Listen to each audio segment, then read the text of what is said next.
Welcome to the Living a Nordic Life podcast, where we explore a simpler, cosier and more intentional life the Nordic way. I'm Fiona McKenna, your Nordic living guide and founder of Living a Nordic Life, where I share all things Nordic living and show you that a Nordic life is the way to bring intentional calm and healthy habits into your own life, wherever you are in the world. Are you looking for ways to bring simplicity, coziness and calm into your life? Well, let me show you how. Visit the Living a Nordic Life website to explore how I can help you on your journey to simple, healthy and happy calm, the Nordic way. You can subscribe to the podcast right here. And if you want regular inspirational emails sent with love from Norway and straight to your inbox, don't forget to subscribe to the Living a Nordic Life newsletters. And so now let's dive into our episode. Let's talk about a very well-known Nordic expression, and that is that there's no such thing as bad weather. And this episode is about why there's no such thing as bad weather and why people in the Nordics go outside anyway, regardless of the weather.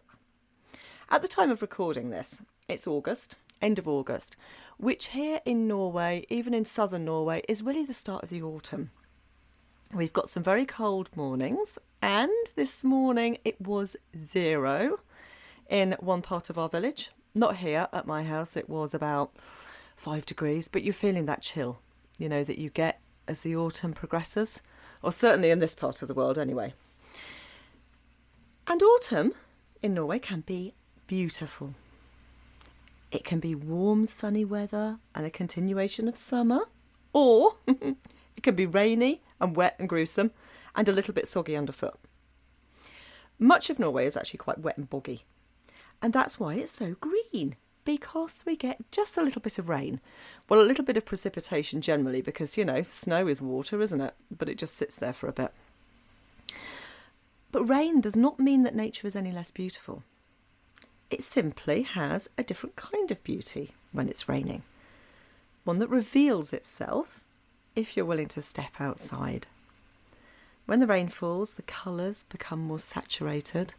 Actually, the air clears as well, especially in the summer or the end of the summer. It can be quite hazy, can't it? So if you fancy doing a little bit of photography, especially further distance, you know, like landscapes and things like that, or you just see something pretty and you're like, I want to take a picture.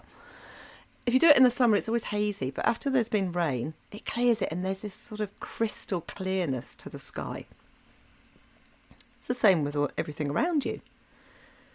The colours become more saturated, the green of the moss deepens and the red of the berries seem brighter. And the air feels rich and clean. That lovely smell that you get after it's rained, or even before it rains, you know, you can smell the rain coming, can't you? If you just take a moment to stop and sniff, without looking too odd. It doesn't matter, look odd if you want to. I don't care about anything like that. But yeah, just stop and smell, and you can smell rain coming. But the forests take on a quiet stillness, except for that steady patter of raindrops on leaves, and the streams and the waterfalls come alive, rushing with new energy. I can testify to that because just across the field behind our house there is a smallish stream.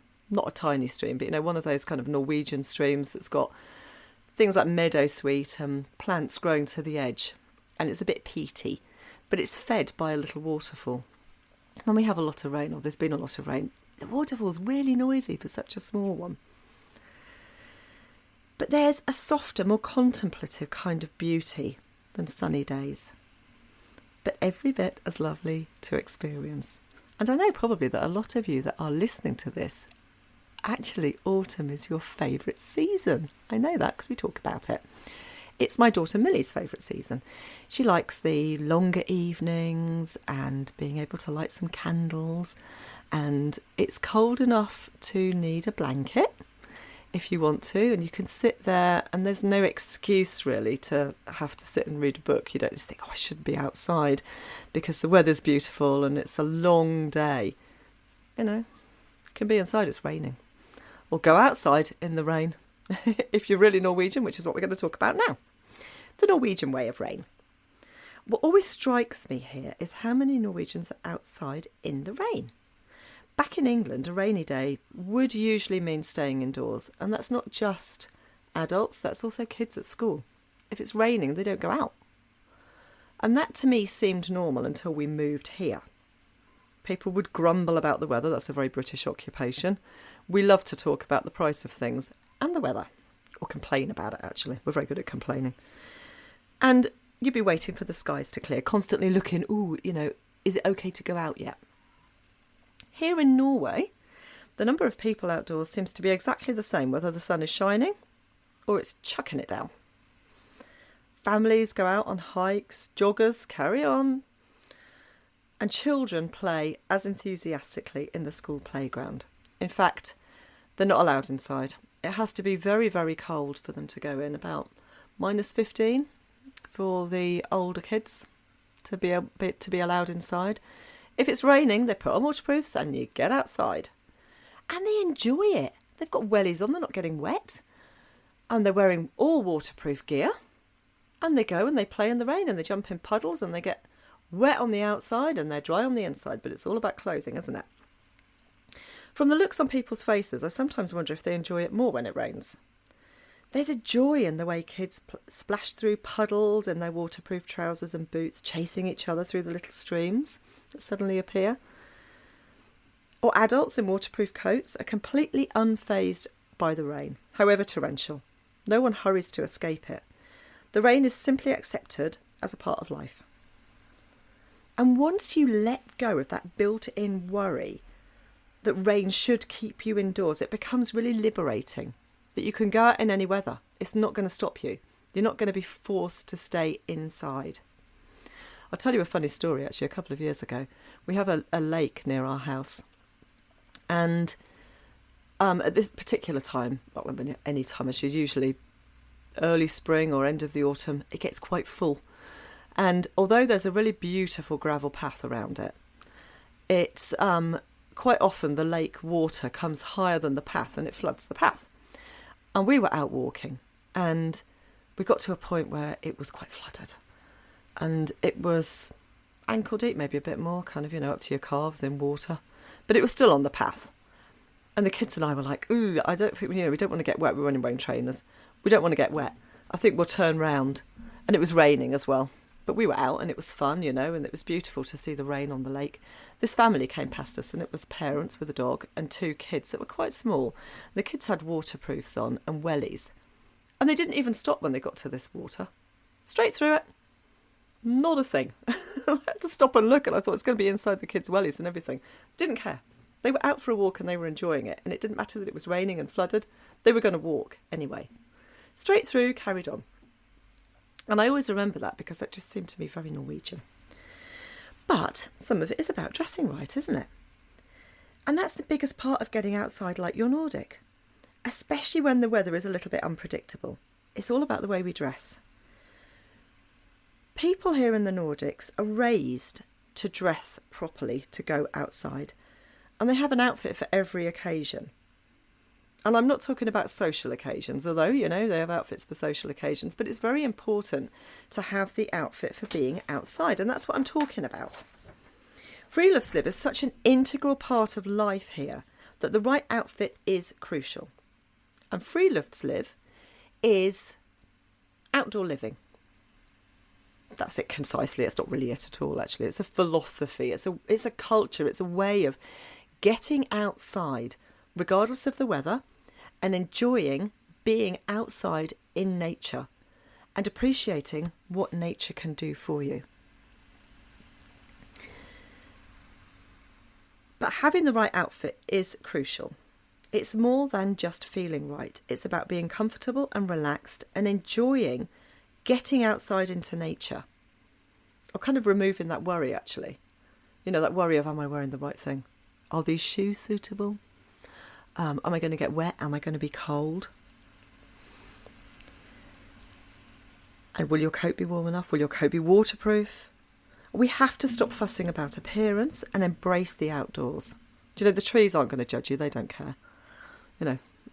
Those ants don't care whether it's designer or not, or whether the colours clash. They're really not interested. When we can still look stylish, but we can also be dressed right for the weather. Norwegians grow up with this principle. They have a saying that translates roughly to, there's no such thing as bad weather, only the wrong clothes. It's not about fashion or appearances, it's about practicality, comfort and freedom. To enjoy Friluftsliv, that love of the outdoors, that getting outside like you're Nordic, you have to be able to move freely and easily and stay dry and warm. That means having the right gear for every season. Because what you need in the middle of summer is slightly different to what you need in winter. Here we have quite extremes in the summer. It can be 35 degrees centigrade in the summer and minus 25 degrees centigrade in the winter. So summer clothes are not suitable for the winter and vice versa. It isn't about looking rugged or sporty. In fact, what I've noticed is that once you stop fussing about appearances, you feel far more at ease. If your shoes are waterproof and your coat keeps you warm, then you can actually enjoy being outside without constantly worrying whether your feet are wet, your coat is too thin. Ironically, when you're dressed right for the conditions, you often end up looking stylish anyway, in that kind of effortlessly Nordic way. Practical, confident, and comfortable. There's nothing quite like confidence, is there? And you can't go and buy that. But if you're dressed and you're wearing the right clothes and you know you're going to be comfortable, you're going to look confident. So, a few tips for staying warm and dry. If you're curious about embracing the outdoors in autumn, or you want to feel a little bit more Nordic, I've got a few tips for you. And these will make all the difference to keeping you warm. So you might not be thinking about warm layers now, but you will in a month or so, and especially if you go out first thing in the morning, which I might add is a really lovely time of day to go out before everybody else is out. 6 o'clock in the morning, it's lovely. Andre and I did that actually at the weekend. We went blueberry picking. And our motivation for going out that early was not because we didn't want to see anybody, because we were going into the deep forest and the chance of seeing anybody was quite remote anyway. It was to avoid the mosquitoes. We have an awful lot of mosquitoes and biting flies. In fact, it seems like everything wants to bite you here. And as soon as it gets warm, of course, they're coming out of the undergrowth. And especially if you're rummaging around, in the bushes, picking blueberries, they're all flying out. So we thought if we go early at 6 o'clock in the morning, then we can pick as many blueberries as we want before the mosquitoes come out, which would be about, 8 o'clock when it kind of warms up. And it was lovely. It was quiet. Well, I say quiet, you didn't hear any sounds of civilization, but we did hear an awful lot of other things like birds and the deer and the elk. The moose were calling a lot, so it was noisy in that respect. But that's not noise, is it? That's the lovely sound of nature. And it was really special to be out first thing in the morning like that. That's when it's great. Start the day on a positive note. So, tips to stay warm and dry. Wear wool as a base layer.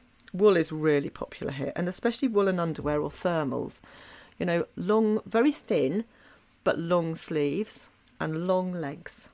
And they're great when the weather turns cold. Unlike cotton, wool will keep you warm even when it's damp. And it regulates body temperature beautifully, but just don't get it completely wet because you'll be very uncomfortable. Always take a waterproof coat. Even if the day starts with blue skies, autumn weather can change really quickly. A lightweight but reliable rain jacket will keep you walking, cycling, exploring, doing whatever without having to run for shelter. And it will also double as a windproofing layer for those unexpected breezes that you get.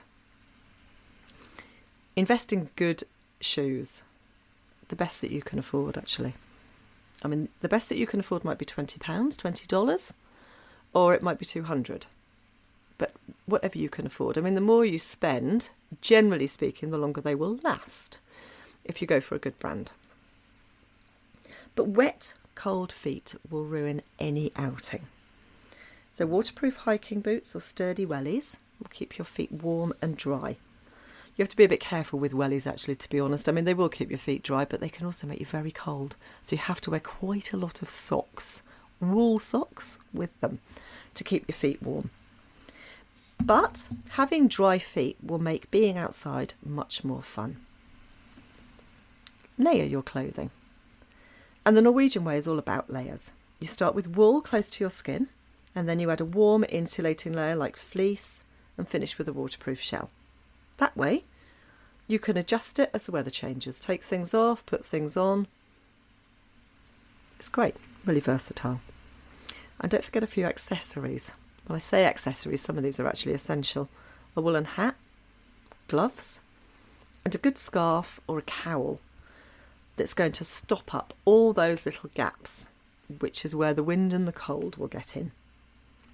And my final tip, which is something that I always do, even if we just go out for a walk around the lake or we go out for a little walk in the woods, I always take a flask, a thermos flask of something hot. And when the weather gets really cold and the kids are out, it's hot chocolate. For me, it's coffee. For Andre, it's tea. And it means that we stop. We stop for a minute, and you have that moment of just a little bit of luxury and that small moment of hygge, where you have a little drink and you slow down and appreciate what is around you. It just makes your trip out something a little bit more cosy and enjoyable. Living in Norway has completely changed my relationship with rain, because it does rain quite a bit here. Where once I saw it as an obstacle, I now see it as an invitation to experience nature in a different way, in a different mood. The damp air and the sparkle of raindrops on branches and the smell that you get from the moss and the wet earth. It's grounding and it's refreshing. Rain reminds me that nature has so many different faces, and all of them are worth embracing. Autumn here is not just about crisp sunny hikes through fiery forests with the blueberry bushes the leaves turning bright red. It's also about the soft patter of rain on your coat and that sound of children jumping in the puddles and the satisfaction of returning home. Stepping in through the door and thinking, yes, I've actually been outside, I'm going to have a hot drink, maybe a little treat, like a piece of cake or something. But both sides of the season have their own beauty, and they're both equally worth experiencing. So, next time the skies open up, instead of going indoors, try stepping outside with the right clothes and an open mind. And you might discover, as I have, that rain isn't something to endure, it's something to actually enjoy. And you will find more about this in my new book, which is coming out on the 23rd of September. It's called Friluftsliv, How to Love the Outdoors Like You're Nordic.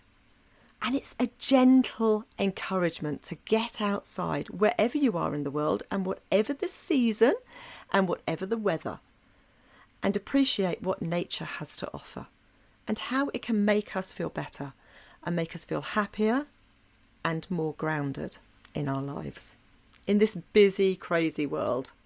And I will see you in the next episode.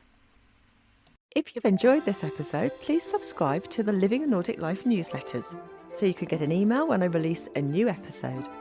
It's a quick and easy way to keep up with all things Nordic living. Please visit livinganordiclife.com. You can listen to Living a Nordic Life on lots of podcast apps, including Spotify, Apple Podcast, Google Podcasts, and plenty of others. If you've enjoyed the Living a Nordic Life podcast, why not leave me a rating? So that's the end of Living a Nordic Life for today, and I look forward to seeing you next time.